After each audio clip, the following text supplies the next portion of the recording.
Jesus é o nome que está acima de todo nome. O nome dado aos seres humanos para a salvação. Mas seria esse nome falso esse tempo todo? Sabemos que a salvação vem dos judeus. Então esse nome de Jesus seria então um nome alterado de uma forma errada? Eu vou te mostrar as respostas na Bíblia. Queres descobrir também? Então vamos ver isso agora.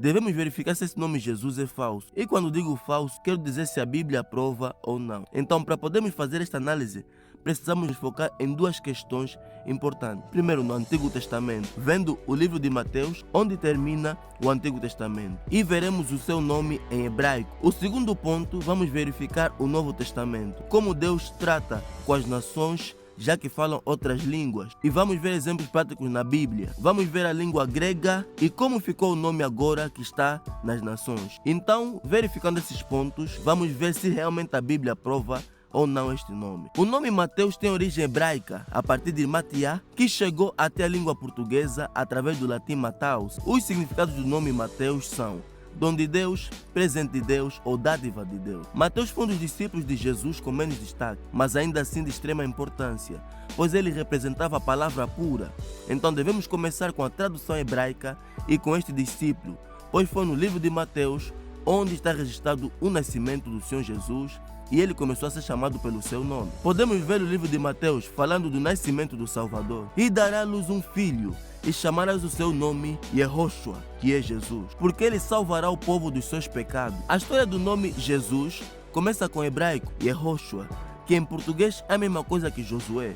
Passa pelo aramaico Yeshua, que em português se adapta como Jesua. Passa pelo grego Jesus, passa pelo latim Yesu, e finalmente chega ao português Jesus. Vale dizer que essas não são traduções do nome, mas transliterações que cada língua fez para poder pronunciar o nome dentro da fonologia própria de cada língua. O nome Josué, Jesua ou Jesus é o mesmo nome em hebraico, aramaico, grego, latim e português, e significam a mesma coisa, que é o eterno é salvação ou Jeová é salvação. De uma língua para outra, o significado não muda, pois não é tradução, mas transliteração. Agora, falando do livro de Mateus, tem uma questão discutida pelos estudiosos, se é que ele faz parte do Novo ou do Antigo Testamento. Pode parecer um pouco sem sentido essa discussão, mas essa discussão existe porque a Bíblia em si não mostra de modo taxativo a divisão dos dois testamentos. Foram os teólogos que fizeram este reparo, ou seja,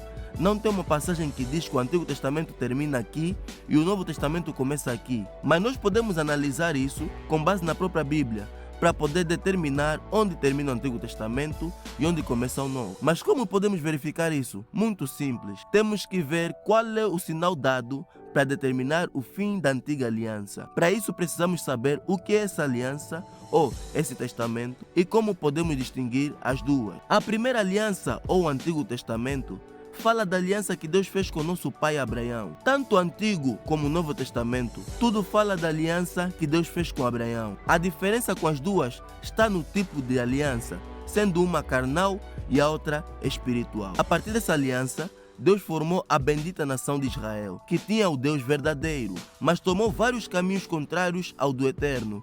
As constantes falhas e pecados fez Israel cair tão baixo a ponto que precisava de um Redentor, mas não de um qualquer, mas o verdadeiro e único Redentor, o bendito Senhor Jesus Cristo. Aí começa a história da segunda aliança, como é melhor explicado no livro de 2 Coríntios. E não somos como Moisés, que punha um véu sobre a sua face, para que os filhos de Israel não olhassem firmemente para o fim daquilo que era transitório, mas seus sentidos foram endurecidos, porque até hoje o mesmo véu está por levantar na lição do Velho Testamento, o qual foi por Cristo abolido. Aqui nos é dito que o Messias é quem traz o fim do Antigo Testamento. Mas a questão é, de que forma é que ele faz isso? Alguns acreditam que a partir do seu nascimento começa o Novo Testamento, ou seja, Mateus em seu primeiro capítulo. Mas outros defendem que o Novo Testamento começa depois da morte e ressurreição de Cristo. Nós podemos considerar as duas opções corretas, mas a mais concreta seria depois da sua morte e ressurreição. Pois o que define se o Antigo Testamento passou é, como eu disse anteriormente, que o Messias só veio para redimir o seu povo de Israel que havia caído, ou seja, a sua linhagem na carne. Então, quando a redenção estivesse completa, aí o Antigo Testamento estaria concluído. E quando ocorreu isso? Na cruz, quando ele disse que tinha cumprido seu papel na terra. E quando Jesus tomou o vinagre, disse: está consumado. Inclinado a cabeça, entregou o Espírito. Agora, também sabemos que quando Jesus ressuscitou, ele agora pregava às nações, pois tinha deixado o seu povo que o havia rejeitado. Ali, a linhagem de Abraão, segundo a carne, rejeitou o Messias. Então Deus teve que fazer uma aliança, não agora a seu povo carnal, mas em Israel espiritual, como podemos ver nas Escrituras. Porque não quero, irmãos, que ignoreis este segredo, para que não presumais de vós mesmo, que o endurecimento venha em parte sobre Israel, até que a plenitude dos gentios haja entrado. Aqui a Bíblia mostra que Deus deixaria Israel até que o tempo dos gentios se terminasse. Então a nova aliança já não é com os judeus, mas com os gentios agora. Então o Novo Testamento é o testamento deixado para os gentios, mas os livros do Evangelho, começando por Mateus, ainda fala da lei dos profetas, ou seja, ainda eram dedicados aos judeus, pois Jesus pregava aos judeus somente, mas ele foi morto pelo seu próprio povo, então fez uma nova aliança, como também diz em Oséias: chamarei meu povo ao que não era povo, e amada a que não era amada. Agora que Deus passou a tratar com as nações fora de Israel, como ele faria isso se as nações falam outras línguas? Antes de vermos isso no Novo Testamento, vamos ver como o Eterno já lidou com essa questão antes na Bíblia. Vou dar 2 exemplos de quando a palavra de Deus foi às nações que não eram em Israel. Ou seja, quando Deus foi às nações que não falavam hebraico, como é que Deus agiu? Primeiro exemplo, tomemos Daniel. A Bíblia mostra que no tempo do profeta Daniel, que tinha o seu nome hebreu desde o nascimento, mas quando o rei notou que o seu Deus era maior, elevou Daniel de modo que lhe deu um novo nome, de acordo às leis da Babilônia. E o chefe dos eunucos pôs outros nomes, a saber, a Daniel pôs o de Beltesazar, e a Ananias o de Sadraque, e a Misael o de Mesaque, e a Azarias o de Abednego. Esse nome de Sadraque, Mesaque e Abednego, o nome que nós conhecemos, não é um nome hebreu, são nomes dos gentios. Mas nós conhecemos as suas histórias através desse nome. Por quê? Porque a palavra estava na Babilônia e devia se pregar na língua da Babilônia. Daniel foi o homem que foi rebelde quando o rei colocou a regra de não orar a outros deuses e se manteve firme na cova dos leões. Mas quando mudaram seu nome, ele não fez caso nenhum. Ou seja, não tinha nenhum problema ter um nome gentio, porque a palavra estava na Babilônia e deveria ser pregada na língua nativa do país. Se Daniel ou Deus se incomodasse com isso, ele simplesmente não aceitaria. E até os 3 hebreus que foram lançados na fornalha não viram problemas em seus novos nomes. Segundo exemplo, temos José, do Egito. Outro exemplo, e temos José, em hebraico Yosef, um homem quase perfeito. Mas quando foi preso e retornou, Faraó exaltou e lhe concedeu um estatuto tão alto quanto o dele. E Faraó chamou a José de Zafenate Paneia e deu-lhe por mulher a Asnate, filha de Potífera, sacerdote de On, e saiu José por toda a terra do Egito. José nunca viu esse nome como blasfemo, mas aceitou. Por quê? Porque a palavra estava no Egito. A palavra estava no Egito, então precisou ser adaptada para a língua nativa. Agora, com esses 2 exemplos, vamos então partir para o Novo Testamento, que é o Testamento dos Gentios, que começa na verdade no livro de Atos, começando com Pedro, quando pregou no dia de Pentecostes. As pessoas de vários países, ouvindo, estavam todos admirados, e todos pasmavam e se maravilhavam, dizendo uns aos outros: por quê? Não são galileus todos esses homens que estão falando? Como, pois, os ouvimos cada um na nossa própria língua em que somos nascidos? Mas ainda assim, Deus chegou aos gentios por meio de Paulo, pois os mais antigos, como Pedro, que ainda tinha um preconceito de falar com gentios, como explica Paulo em Gálatas. E chegando Pedro a Antioquia, lhe resisti na cara porque era repreensível, porque antes que alguns tivessem chegado da parte de Tiago, comia com gentios, mas depois que chegaram, se foi retirando e se apartou deles, temendo os que eram da circuncisão. Aqui Paulo mostra que os discípulos, os primeiros discípulos, os 12, ainda tinham a missão de pregar aos judeus, mas ele tinha que pregar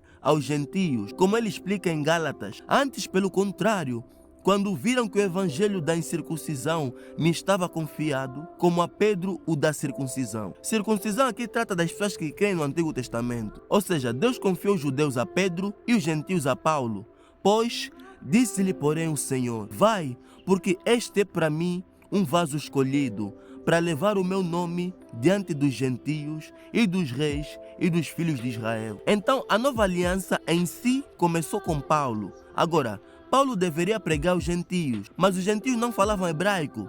Será que ele dava curso de hebraico antes de pregar aos gentios? É claro que não. Paulo pregou aos gentios na sua própria língua.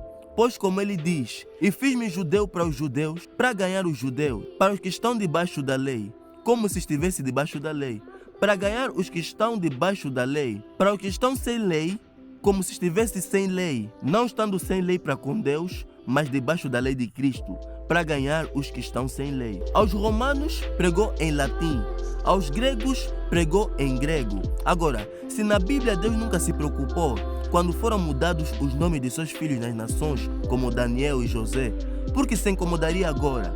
Visto que agora o nome do Salvador circulou por toda a terra. Então, uma pessoa que está morrendo, precisando ouvir o nome maravilhoso, no hospital, vai ter que aguardar mais um curso de 3 meses para aprender hebraico e aramaico? Não, Senhor, isto está errado.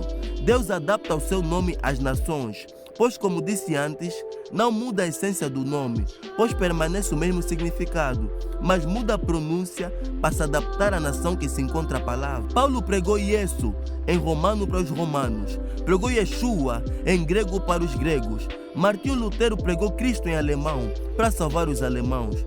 John Wesley pregou Jesus aos ingleses para salvar os ingleses. João Ferreira da Almeida pregou Jesus para os portugueses. Certamente que sim. E Deus nunca se incomodou com isso, nem no Novo Testamento, nem no Antigo Testamento. Porque isso tem sempre trazido resultados.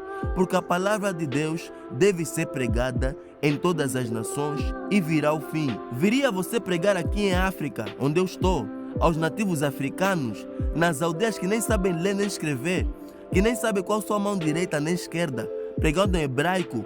E como ensinarias a ele o hebraico se ele a própria língua não sabe, é iletrado? Isso é o diabo distraindo o povo para não pregar corretamente. Fale de Jesus em qualquer língua que for e Deus te abençoará e salvará aqueles que ouvirem e crerem. Pois esse foi o mandamento que Jesus deixou antes de partir, dizendo: portanto, ide, fazei discípulos de todas as nações. E como podemos fazer discípulos em todas as nações? Pregando em suas línguas nativas. João em Apocalipse viu: depois destas coisas, olhei e eis aqui uma multidão, a qual ninguém podia contar, de todas as nações, tribos e povos e línguas, que estavam diante do trono e perante o Cordeiro, trajando vestes brancas, e com ele palmas nas suas mãos, e clamavam com grande voz, dizendo: salvação ao nosso Deus, que está sentado no trono, e ao Cordeiro. Que o Senhor Jesus Cristo te abençoe.